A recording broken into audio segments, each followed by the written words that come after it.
Welcome to IELTS Listening Practice Story Time. This is the flight that almost didn't land.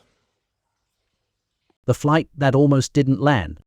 It was James's first time flying alone, and he was both excited and nervous. After arriving at the airport 2 hours early, he breezed through check-in and security with no issues. He found his gate, showed his boarding pass, and eagerly boarded the airplane. He settled into his aisle seat, stowed his bag in the overhead compartment, and watched the stewardess demonstrate the safety instructions, showing how to use the life vest in case of emergency.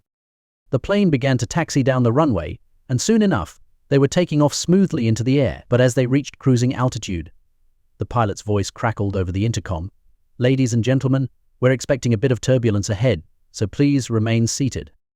At first, the bumps were light, but then the plane started to shake violently. The passengers clutched their armrests, and James felt his ears begin to hurt from the pressurization. Suddenly, the plane dropped a few hundred feet, and the oxygen masks fell from the ceiling. Everyone was terrified.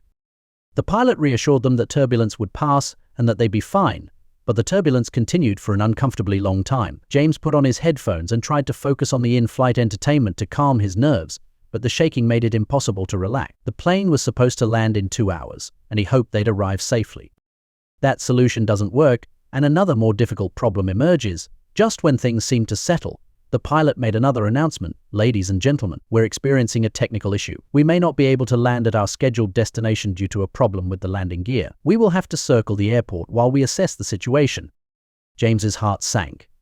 Not only had they faced the worst turbulence he'd ever experienced, but now the plane might not be able to land. As the plane circled the airport, James looked out of the window and saw the runway below. Emergency vehicles were lining up, preparing for the worst.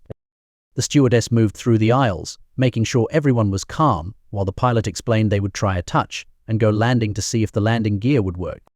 The tension in the cockpit must have been high, but James felt equally anxious. The plane began to descend toward the tarmac, inching closer to the ground. Everyone held their breath. The wheels touched the runway, and for a moment, it seemed like they might be able to land. But then, with a sudden jolt, the plane took off again. The landing gear was still malfunctioning. After what felt like an eternity, the pilot announced they would make an emergency landing at another airport with a longer runway. The passengers braced themselves, and as the plane descended one last time, the landing gear finally locked into place. With a loud screech, the plane came to a halt on the runway. Relief washed over the passengers as the stewardess helped them disembark safely. As James waited at baggage claim, exhausted but relieved, he thought, "Well, that was an adventure I'll never forget."